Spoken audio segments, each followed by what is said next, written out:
नमस्कार, आप देख रहे हैं न्यूज नेशन का डिजिटल प्लेटफॉर्म। मैं हूं पिनास त्यागी और हमारे खास शो क्या कहता है सनातन में आपका स्वागत है। क्या कहता है सनातन में इस बार आपकी मुलाकात एक ऐसी शख्सियत से जो कथावाचक भी हैं, टेड टॉक स्पीकर भी हैं और साथ ही लोगों को आध्यात्म से जोड़ते हैं अपनी कथाओं के जरिए, श्रीमद् भगवद गीता और अन्य धार्मिक ग्रंथों की अच्छी सीख के जरिए। हमारे साथ इस वक्त वैष्णवाचार्य श्री पुंडरीक जी महाराज इस वक्त जुड़ चुके हैं। श्री पुंडरीक जी महाराज, आपका क्या कहता है सनातन हमारे शो में स्वागत है।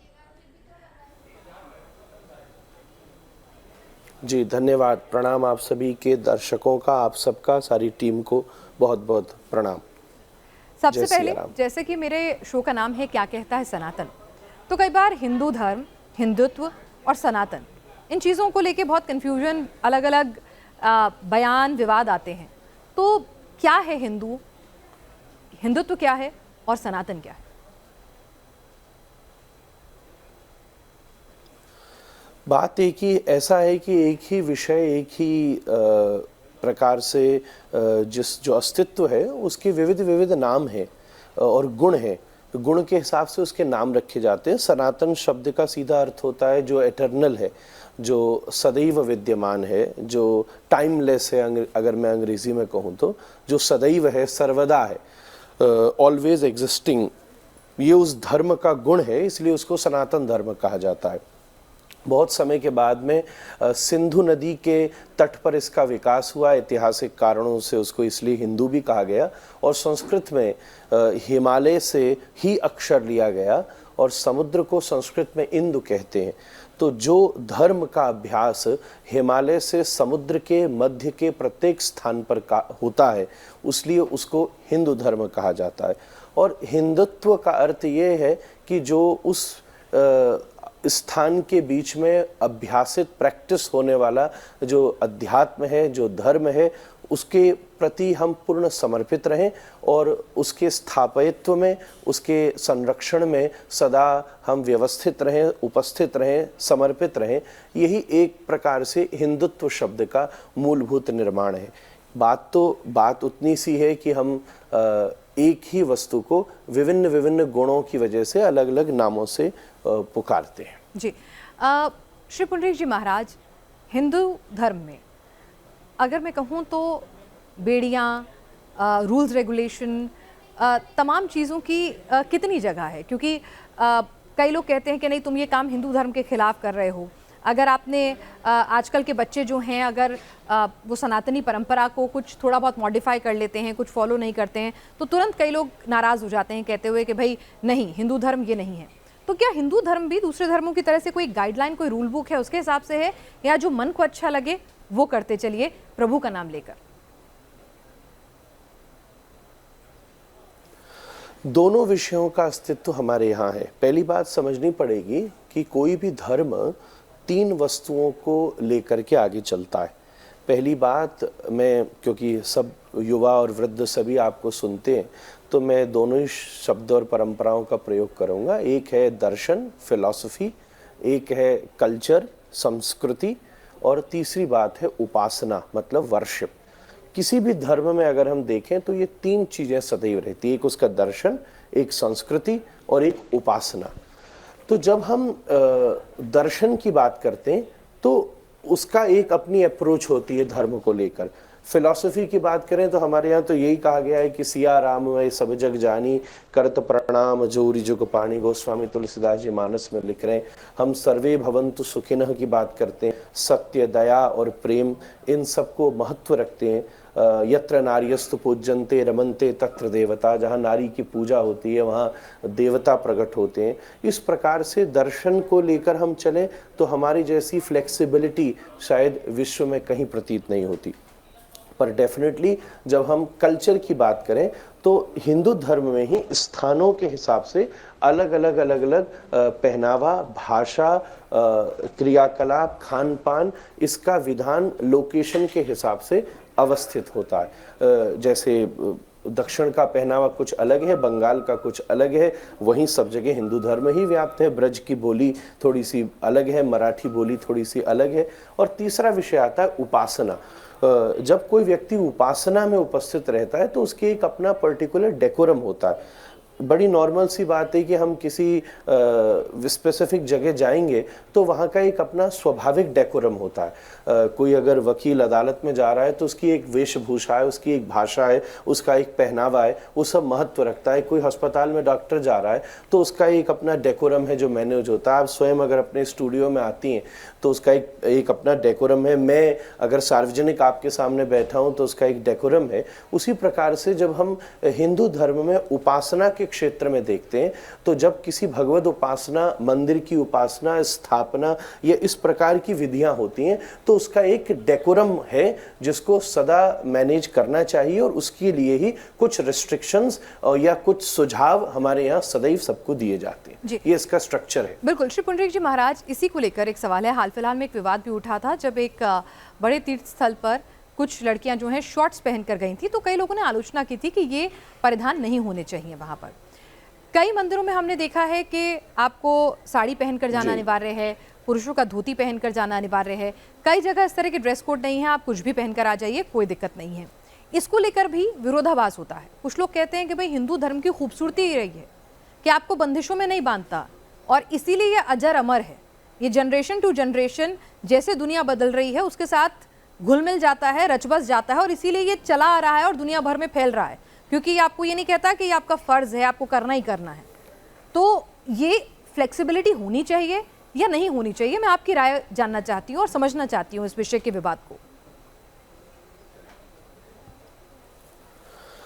ऐसी बात है, मैं थोड़ा बहुत तो अभी जवाब अपने पिछले उत्तर में ही दे चुका हूँ।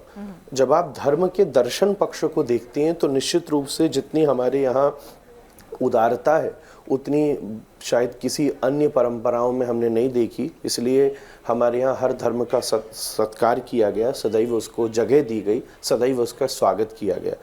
पर जैसे अभी आपने कहा कि कोई मंदिर में कोई गया और वहाँ इस प्रकार के प्रतिबंध लगाए गए, तो ये एक उपासना का विषय है और ये इस प्रकार का डेकोरम सदैव सब जगह पालित होता है। ये इसका बंधन नहीं है, आप इसको इस वजह से बिगाड़े नहीं। मैं ये कहूँगा कोई अगर पार्लियामेंट में भी अगर इस तरीके से जाएगा तो मुझे लगता है कि बहुत से जो कॉन्स्टिट्यूशनल लोग हैं उन्हें भी उस विषय पे थोड़े मनोनुकूल नहीं होगा। कुछ दिन पहले हमारे यहाँ बड़े बड़े राष्ट्रपति पुरस्कार वगैरह दिए जाते। कुछ समय पहले ही सेरेमनी थी जब हमारी माननीय राष्ट्रपति महोदया सबको पुरस्कृत कर रही थी और सब एक बड़े डेकोरम से आए थे। वही उसकी शोभा लगती है। इसलिए मंदिर हमारे यहाँ भगवान का एक प्रकार से घर समझें, कोर्ट समझें, दरबार समझें, एक ऑफिशियल। आप अपने घर में जब पूजा करते हैं तो कोई आपसे कोई कुछ नहीं कहता, कैसे भी आप कर लेते हैं। परंतु जब आप एक ऑफिशियल फॉर्मेट पे भगवान के मंदिर में जा रहे हैं जहां प्रतिष्ठित परमात्मा बैठा है और उसका दरबार लगा हुआ है, तो उसका एक आपकी भाषा, आपकी बोलचाल, आपका ये सब परिधान एक बहुत कॉन्स्टिट्यूशनल, एक बहुत सभ्यता की प्रतीति करता है। इसलिए मुझे ऐसा लगता है कि हम मैं बहुत छोटी सी बात कहूँ, मंदिर तो बहुत अलग विषय हो गया। आज बड़े बड़े शहरों के बहुत हाई क्लास रेस्तरां में भी अगर आपकी वेशभूषा ठीक नहीं है तो शायद आपको दरवाजे से रोक लिया जाएगा कि आप कपड़े ठीक पहन करके आवें। तो मंदिर तो बहुत ऊंची चीज़ है, पूरी दुनिया को बनाने वाला अंदर बैठा हुआ है। इसलिए अगर हम अपने परिधान, अपने मस्तक पर तिलक, उसकी जो एक वेशभूषा है, उसके डेकोरम को हमें अवश्य मंदिर में फॉलो अवश्य करना चाहिए। बिल्कुल। हिंदू धर्म की उदारता को कई लोग उसकी कमज़ोरी भी समझ रहे हैं। कई लोग कह रहे हैं कि हिंदू धर्म में उदारता है, इसी वजह से लोग बाग जो हैं अपने धर्म का पालन नहीं कर रहे। दूसरे धर्म जो हैं बहुत ही पर्टिकुलर हैं, कट्टर हैं अपनी सोच को लेकर, तो उनकी परंपराएं और जो उनकी अनुष्ठान और तमाम तरीके हैं उसको लेकर वो बहुत प्रतिबद्ध हैं।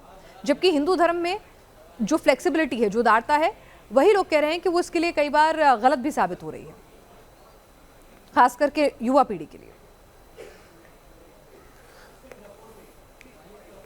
मुझे ऐसा लगता है कि हमारे यहाँ दोनों विषय हैं। सनातन धर्म में इतना विशाल और इतना इटर्नल है, सदैव एग्जिस्ट किया है, इसलिए एक प्रकार से इसके भीतर इतना सब कुछ भरा हुआ है कि बहुत अत्यधिक इसमें ऑप्शंस हैं। इसलिए ये उदार भी है, पर उदारता होने के साथ साथ बहुत सारी चीज़ों में बहुत कुछ पर्टिकुलर भी है। हमें इसके एकेडमिक्स को समझना होगा। आज के समय में क्योंकि हमने देवी देवताओं से हम परिचित हैं, हम सनातन धर्म के केवल उपासना पक्ष से परिचित हैं, हम इसके दर्शन पक्ष से तो परिचित ही नहीं है। और एक प्रकार से अगर हम कल्चर की बात करें तो वो जो चीज़ जहाँ की जैसे पॉपुलर हो जाती है वो सब लोग उसको वैसे करने लग जाते हैं। पर जो हमारा दर्शन विषय है अगर हम उसको देखें तो उसमें बहुत सारी चीज़ें बड़ी पर्टिकुलर भी दी गई हैं। हमारे यहाँ दोनों चीज़ें हैं, एक्सट्रीम फ्लेक्सिबिलिटी भी है, but when it's come to very specific things तब वहाँ पर बहुत ज़्यादा पर्टिकुलैरिटी भी है। दोनों चीज़ें ही इसकी ब्यूटी है। कभी उदारता किसी का शोषण नहीं बन सकती। निश्चित रूप से मैं अपने धर्म, अपने हिंदू धर्म, अपने सनातन धर्म के प्रति पूर्ण पर्टिकुलर हूँ और मेरी यही पर्टिकुलैरिटी है कि मैं बहुत उदार हूँ। मेरे धर्म ने मुझे उदारता सिखाई है और मैं उदार हूँ। पर एक और बात है, उदारता का अर्थ ये नहीं होता कि मैं किसी का शोषण कर लूँ और कोई मेरा भी शोषण कर ले। भगवान श्री कृष्ण ने भगवत गीता में इस बात को बहुत स्पष्ट किया है। हम सबको स्वीकार अवश्य कर सकते हैं, परंतु उस स्वीकारता में सब हमें भी स्वीकार करें, इस बात की भी निवेदन और प्रार्थना हमारे यहाँ बिल्कुल स्पष्ट रूप से दी गई है। तो बहुत ज़्यादा फ्लेक्सिबिलिटी भी है पर उसके साथ साथ पर्टिकुलैरिटी भी है। दोनों चीज़ें हैं। कहीं मैंने देखा है केवल उदारता ही उदारता है और कहीं मैंने देखा है कि बिल्कुल पर्टिकुलर है जहाँ शोषण हो जाता है। अच्छी बात सनातन धर्म में ये है कि दोनों चीज़ों के प्रति हम सब देवताओं की पूजा करते हैं और उसके साथ साथ फिर इष्ट हो जाता है। इष्ट का मतलब हुआ now you are particularly devoted to something.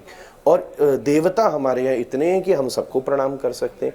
एक श्रद्धा है और एक निष्ठा है, ये दो शब्द हमारे धर्म के हैं।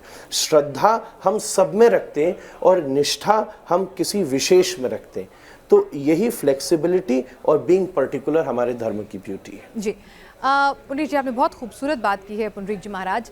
मैं आपसे अगला सवाल जो पूछना चाहती हूँ वो शायद आज की भागती दौड़ती ज़िंदगी में जो कामकाजी लोग हैं, न्यूक्लियर फैमिलीज़ हैं, वहाँ सबके दिमाग में आता है कर्मकांड, पूजा अर्चना। क्या अगर आप पर्टिकुलरली अपने मंदिर में पूजा अर्चना नहीं कर रहे हैं, कर्मकांड विधि विधान से व्रत उपवास नहीं कर रहे हैं, तो क्या आप अच्छे हिंदू नहीं रह जाते हैं?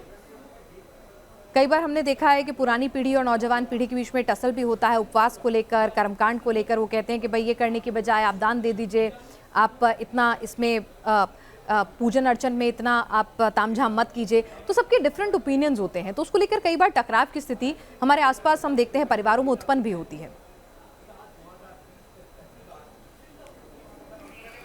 मैं ऐसा कहूँगा कि हमारे धर्म में निश्चित रूप से कर्मकांड का वेद में सबसे बड़ा विभाग है और उसकी एक बहुत बड़ी व्यवस्था है। पर साथ ही साथ में मैं एक स्टेटमेंट सदा अपनी कथाओं में कहता रहता हूँ कि ज़रूरी नहीं है कि हर उपासक धार्मिक हो। रावण बहुत बड़ा उपासक है शिव जी का, पर हम उसको धार्मिक स्वीकार नहीं करते। असंभव है कि कोई धार्मिक उपासक न हो। अगर आप धार्मिक हैं तो आप अवश्य में वो उपासक भी होंगे, पर अगर आप उपासक हैं तो ज़रूरी नहीं है कि आप धार्मिक हैं। उपासना धर्म का एक अंग है, पर उपासना में धर्म है कि नहीं वो तो स्वार्थ के लिए भी हो सकती है, जैसे कि हमारे पुराणों के बीच में बहुत सारी कथाएं आती हैं। तो इन दो विषयों को बड़ी स्पष्ट रूप से हमें समझना होगा। मैं ये कहूँगा कि जो वस्तुएं भी कर्मकांड में देवताओं को समर्पित की जाती है, निश्चित रूप से उसका निमित्त देवता ही होता है। पर आप किसी छोटी या किसी बड़ी से बड़ी पूजा में भी आप देख लें तो वो चढ़ाई जाने वाली वस्तु अल्टीमेटली समाज में ही वितरण होती है। हम लोग व्रज के वासी हैं, श्री गिरिराज जी को 56 भोग लगाए जाते हैं गोवर्धन में, लगभग रोज से ही लगाए होते हैं। तो निमित्त तो ये कर्मकांड का ही विषय है भोग लगाना, पर भोग तो भगवान को लगता है। पर आने वाले हजारों जितने लोग परिक्रमा देते हैं, न किसी की जाति पूछी जाती है, न किसी का वर्ण पूछा जाता है, न किसी का धर्म पूछा जाता है। जो भगवान का दर्शन करने आता है उस प्रत्येक व्यक्ति को उसकी प्राप्ति होती है। हम राधारमण मंदिर का मैं गोस्वामी हूँ, जहाँ हम हर वर्ष अभिषेक करते हैं जन्माष्टमी पर। बहुत सैकड़ों लीटर दूध चढ़ाया जाता है, एक भी बूंद धरती पर नहीं गिरता। और जब वो अभिषेक संपन्न हो जाता है तो न तो देवता वो दूध ले रहा और न कोई अकेले हम लोग उस दूध को पी सकते हैं। तो इसलिए उस पंचामृत को हजारों आई हुई लोगों में वितरण ही किया जाता है। तो कर्मकांड भी अल्टीमेटली समाज की सेवा में ही समर्पित होता है। गोस्वामी जी कहते हैं, परहित सरिस धर्म नहीं भाई, पर पीड़ा सम नहीं अधमाई। तो हमें मेरा ये मानना है, मैं अपने उन 3 पॉइंट्स पर बिल्कुल स्पष्ट हूं जी। कि एक पूर्ण हिंदू वही है जो इन तीनों विषयों को समझता हो, हमारे उपासना पक्ष को, हमारी संस्कृति पक्ष को और हमारे दर्शन पक्ष को। ये जो तीनों को विधिवत समझे वही वास्तव में हिंदू के धर्म को वास्तविक समझ सकता है। जी। अच्छा, एक बात बताइए कि इस भागती दौड़ती ज़िंदगी में श्री पुंडरीक जी महाराज, आप जो हैं टेड टॉक्स भी करते हैं, आप इंटरनेशनली भी लोगों को जोड़ने की कोशिश करते हैं, तो यानी कि आप एक तरह से कहें कि धर्म में, अध्यात्म में और आधुनिकता में एक सामंजस्य बना रहे हैं। तो ऐसे में भागती दौड़ती ज़िंदगी में एक आदमी अपने 2 जून की रोटी अर्जित करने के लिए कई बार और अपनी भौतिक सुविधाओं को अर्जित करने के लिए अध्यात्म से दूर होता चला जाता है, तो वो कैसे जुड़े?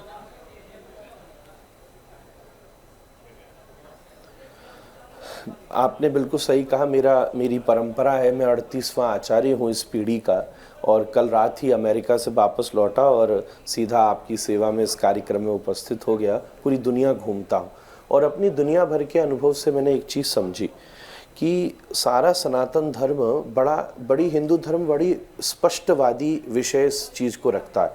वो हमें अपने जीवन से दूर नहीं जोड़ता। मैं स्वयं भी गृहस्थी हूँ, मेरा अपना परिवार है। वो हमें जंगलों में नहीं ले जाता, बल्कि हमारे निजी जीवन में, हमारी दौड़ती भागती जीवन में ही सनातन धर्म हमारा पूर्ण सहयोग करता है। श्री कृष्ण अर्जुन को रथ के ऊपर खड़े होकर के उपदेश देते हैं। आप इस रथ के पूरे दर्शन को समझ लेंगे तो हिंदू धर्म को ही पूरी व्यवस्था को समझ लेंगे। हमारा पूरा जो अस्तित्व है सनातन धर्म के अनुसार, जो एग्जिस्टेंस है ह्यूमन की, उसके 4 डायमेंशन है, उसके 4 कोण है। एक हमारा शारीरिक, मानसिक, बौद्धिक और आध्यात्मिक। ये अध्यात्म शब्द भी समझना पड़ेगा। टेक्निकली केवल अध्यात्म का आजकल हो गया मेडिटेशन और योगा, पर वो भी एक प्रकार से कर्मकांड ही है, वो भी एक उपासना का ही भाग है। ये 4 विषय हैं ह्यूमन एग्जिस्टेंस के। एक फिजिकल एग्जिस्टेंस, एक फिजिकल डायमेंशन, एक इंटेलेक्चुअल डायमेंशन, एक मेंटल डायमेंशन, एक स्पिरिचुअल डायमेंशन। हमारे यहाँ जो शुरू की 3 चीजें हैं इस दुनिया में, उन 3 विभागों को सेटिस्फाई करने के लिए, एम्पावर करने के लिए, एनकरेज करने के लिए बहुत सारी चीजें बनाई गई हैं। कहीं ना कहीं जो हमारा 4था डायमेंशन है उसको एम्पावर करने का कोई साधन नहीं है। आप हमारी हिंदू संस्कृति में भोजन बनाते हैं, हम सब लोग ध्यान देते हैं कि हेल्थ वाइज वो बहुत अच्छा हो, फिट हो, वेजिटेरियंस हैं हम, किसी को तकलीफ नहीं पहुंचाते। तो भोजन शारीरिक ठीक हो। ऑफ कोर्स हमारे पास इतनी वैरायटी है, गढ़वाली अलग है, गुजराती अलग है, मारवाड़ी अलग है, महाराष्ट्रियन अलग है, साउथ इंडियन अलग है, नॉर्थ इंडियन अलग है। तो हम मन के हिसाब से भी चूज़ कर लेते हैं। एक ही रसोई में इडली भी बन जाती है और साथ के साथ में बिरणी भी बन जाती है, राजस्थान और सब मिल जाते हैं, तो मन भी संतुष्ट होता है। तीसरी बात, भोजन बनाने के लिए बुद्धि की तो आवश्यकता है। जब तक अनुभव नहीं है, आपके पास इंटेलेक्ट नहीं है, तब तक आप भोजन नहीं बना सकते। पर उसके साथ साथ हिंदू धर्मी क्या करता है कि उसी भोजन को उसी समय भगवान से प्रार्थना करके भोग लगा देता, उसे प्रसादी कर देता है। फिर उसको भोजन की दृष्टि से नहीं खाता, ब्रह्मार्पणम ब्रह्म हविहि, उसे भोग की तरह से ब्रह्म समझ करके खाता है। तो जब ये 4 चीजें हमारे भोजन में जुड़ जाती हैं तो हमारा शरीर, मन, बुद्धि और आत्मा, 4 विषयों का हम हर क्रिया में पोषण करते हैं। इसलिए आप किसी को भी देखेंगे, कोई हिंदू नई गाड़ी भी खरीदेगा तो उसमें भी छोटी हनुमान जी की मूर्ति लगा देगा। किसी भी व्यवस्था में हम 4 शरीर के विभाग का पोषण करते हैं। सारी लाइफ की एनर्जी हमारी स्पिरिचुअल एग्जिस्टेंस में एग्जिस्ट करती है। और जिस दिन आप स्पिरिचुअली अवेकन्ड हो जाते हैं, जिस दिन आप आध्यात्मिक रूप से जागरूक हो जाते हैं, सबसे पहली चीज आप अचीव करते हैं वो है हमारी क्लैरिटी ऑफ थॉट्स, दूसरी प्योरिटी ऑफ हार्ट और तीसरी सिंसियरिटी ऑफ एक्शन। और मैं ये कहता हूँ, clarity of thought, purity of heart और सिंसियरिटी ऑफ एक्शन आपकी भारतीय दौड़ती जिंदगी में ही सबसे अनिवार्य है। चाहे आप व्यापारी हैं, चाहे आप समाज सेवी हैं, चाहे आप नेता हैं, अभिनेता हैं, पत्रकार हैं, चाहे आप एक धर्मगुरु हैं, ये 4 विषय आपके लिए आवश्यक हैं जो आपके आध्यात्मिक अनुभूति से ही शुरू होते हैं। इसलिए आपको दिनचर्या छोड़ करके अध्यात्म में नहीं आना, बल्कि अपनी प्रत्येक दिनचर्या में ही कर्मार्पण करते हुए, भगवान को साक्षी मानकर प्रत्येक क्रिया को भगवद अर्पण करते हुए हमें उस सारी व्यवस्था में अध्यात्म का सन्निपात करना है। ये हिंदू दर्शन है। बिल्कुल। और जो आपने बातें कही, अगर ये 3 मंत्र किसी ने भी अपने जीवन में अपना लिए तो प्रोफेशनल लाइफ हो या पर्सनल लाइफ हो या स्पिरिचुअल लाइफ हो, हर जगह कामयाबी निश्चित तौर पर मिलेगी। अच्छा, एक सवाल मेरा है जो कई बार हम सब दोस्त लोग खाना खा रहे होते हैं तो अभी उठ जाता है। वो सवाल है कि क्या एक हिंदू नॉनवेज खा सकता है? क्या क्योंकि कई ऐसे हिंदू होते हैं जो नॉनवेज खाते हैं, जिनके यहाँ परंपरा है कि वहाँ नॉनवेज प्रसाद में भी चढ़ता है, वहाँ देवी को समर्पित भी होता है। लेकिन कई जगह ये बात आती है कि नहीं भाई, सनातनी हो, हिंदू हो तो तुम नॉनवेज नहीं खा सकते हो। कई जगह ऐसे हमने संत आचार्य भी सुने हैं जो कहते हैं कि नहीं, आपको अपने जीवन में चाय भी छोड़ देनी है, तभी आप अच्छे सनातनी हो। तो ये क्या कॉन्सेप्ट है भोजन और हिंदू होना?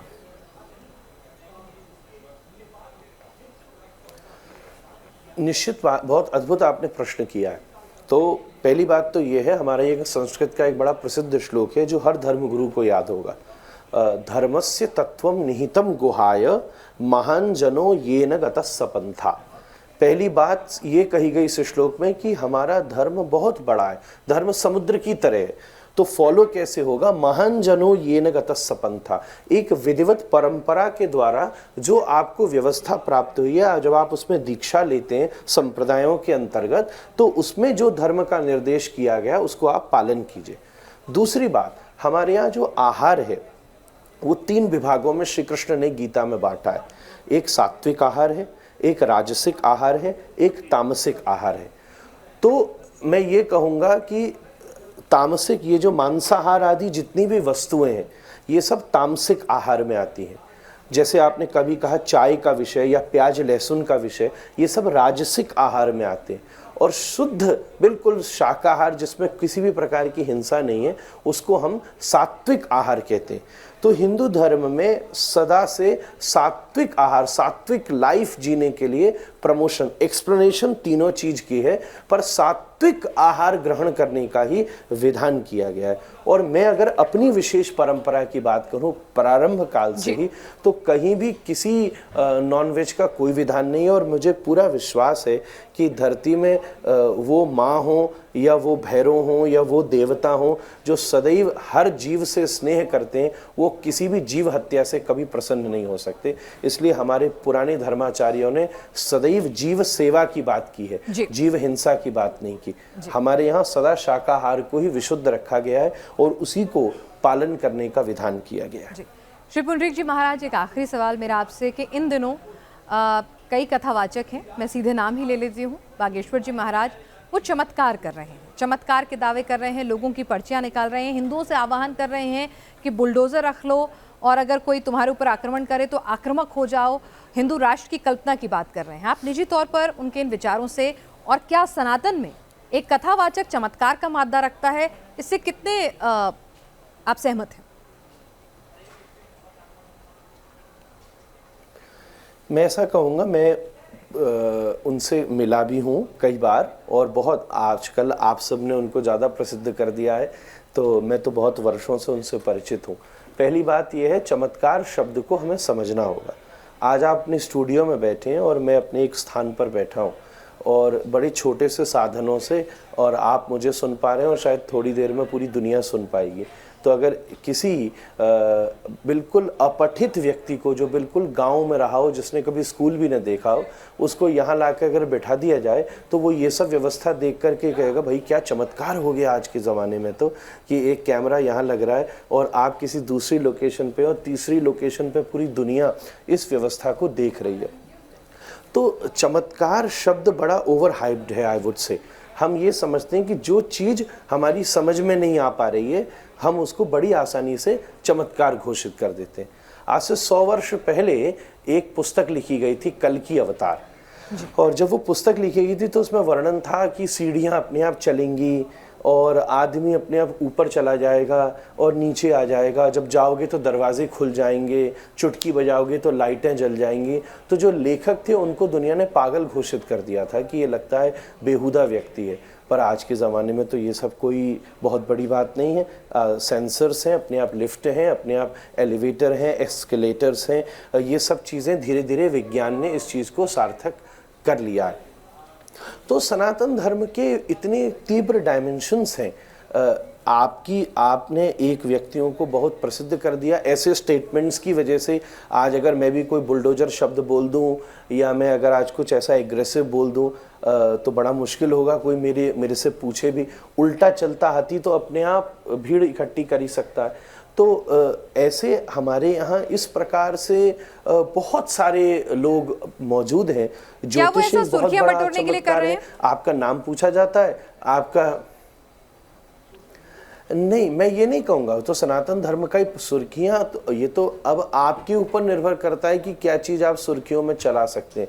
आपका रुचि बनेगी सब लोगों की, तो मुझे भी कल सुर्खियों पर चलाया जा सकता है मेरे किसी भी शब्द को। पर एक संत को इस तरह की भाषा, इस तरह के वक्तव्य शोभा देते हैं आपकी नज़र में? क्योंकि उन्हें समाज लुकअप टू करता है। तो किस तरीके के जिस तरह से वो कहते हैं एग्रेसिव के बुलडोजर रख लो अपने घर में, हथियार रखो, अगर ज़रूरत पड़े तो उनका इस्तेमाल भी करो, हिंदू राष्ट्र हो उसकी कामना करते हैं। तो उन सब विचारधाराओं को आपको लगता है कि कथावाचक को हिंदू धर्म के प्रचार प्रसार करने वाले शख्स के मुख से इस तरह की बातें शोभनीय हैं? देखिए, मैं एक चीज़ कहूँगा, हर व्यक्ति की अपनी अपनी एक अदा होती है। जैसे पत्रकारों में भी कोई एग्रेसिव बोलता है, कोई बहुत नम्र बोलता है, उसी हिसाब से उसकी टीआरपी भी डिसाइड होती है। तो मेरा ऐसा निजी रूप से मानना है कि उन्होंने किस परिप्रेक्ष्य में ये सारी चीज़ें बातें कहीं, उसको बहुत विस्तार से उनसे पूछना चाहिए। वो जवाबदाही देनी उनका विषय है। मेरा एक बड़ी नम्र अप्रोच है, क्योंकि मैं दर्शन की तरफ ज़्यादा मेरा समर्पण भाव है। और अगर मैं हिंदुत्व वाली बात कहूँ तो वो तो हमारे यहाँ से शिवाजी महाराज से हिंदू शब्द का प्रयोग हुआ है। तब से शिवाजी महाराज ने आज्ञा दी है कि हमें सतत धर्म की रक्षा के लिए आगे बढ़ना चाहिए। श्री कृष्ण अर्जुन को कह रहे हैं कि हमें धर्म की रक्षा सदैव करनी चाहिए। तो वो एक किस परिप्रेक्ष्य में बुलडोजर शब्द का प्रयोग कर दिया गया, वो तो पूरी जानकारी हमें और आप सबको पूरे विस्तार से लेनी चाहिए।